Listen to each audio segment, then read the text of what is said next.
ரொம்ப நாளைக்கு அப்புறம் இப்படி ஒரு வெற்றிக்கு அப்புறம் சந்திக்கிறதுல ரொம்ப பெரிய மகிழ்ச்சி. நான் இதுக்கு முன்னாடி நிறைய இடத்துல பதிவு பண்ண மாதிரி அஜித் சார் கூட ஒர்க் பண்ணணுன்றது எனக்கு ஒரு பல வருஷ கனவு. நான் காலேஜில் படிக்கும்போது சினிமாவுக்கு வரணுங்கிற ஆசை வர்றதுக்கே ரொம்ப முக்கியமான ஒரு காரணம் அஜித் சார். அவரோட படங்கள் பார்த்து அவர் மாதிரி தாடி வளர்க்கணும், அவர் மாதிரி நடித்து பார்க்கணுன்னு முயற்சி பண்ண ஆரம்பிச்சதுலேருந்து இன்றைக்கி இந்த மேடையில் நிற்கிறேன்றது ரொம்ப ரொம்ப ரொம்ப சந்தோஷமாக இருக்குது. மங்காத்தா படம் அனௌன்ஸ் பண்ண டைமில் திடீர்னு ஒரு நாள் வெங்கட் பிரபு கூப்பிட்டாரு. அப்போ தான் நான் எங்கேயோ வெளியூர்லேருந்து வந்து சென்னையில் லேண்ட் ஆகிருந்தேன். ஏர்போர்ட்டில் மச்சி நேராக இங்கே வந்துருக்கணுன்னு நேராக போனோம். மங்காத்தா படம் பண்ணுறோம், நீ அதில் இருக்க அப்படின்னு சொல்லி அன்றைக்கி நைட்டு பயங்கரமாக பார்ட்டியெல்லாம் பண்ணிட்டோம்.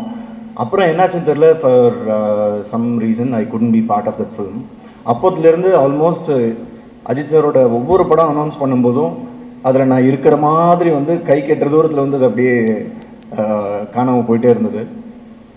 எனக்காக ஒவ்வொரு தடவையும் அதை மிஸ் ஆகும்போது என்னை விட அதிகமாக சுரேஷ் சார் வருத்தப்பட்டிருக்காரு. அவரை விட அதிகமாக அஜித் சார் ஃபேன்ஸ் நிறைய பேர் நான் அந்த படத்தில் இருக்கணும்னு எனக்காக பேசியிருக்காங்க, வாழ்த்திருக்காங்க. இன்றைக்கி அந்த கனவு நடந்திருக்கு.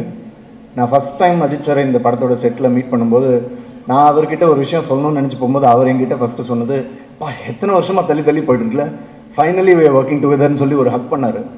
அந்த ஒரு ஹக்கு போதும். அதுக்கப்புறம் ஒவ்வொரு நாளும் செட்டில் மீட் பண்ணும்போது first good morning and Haq.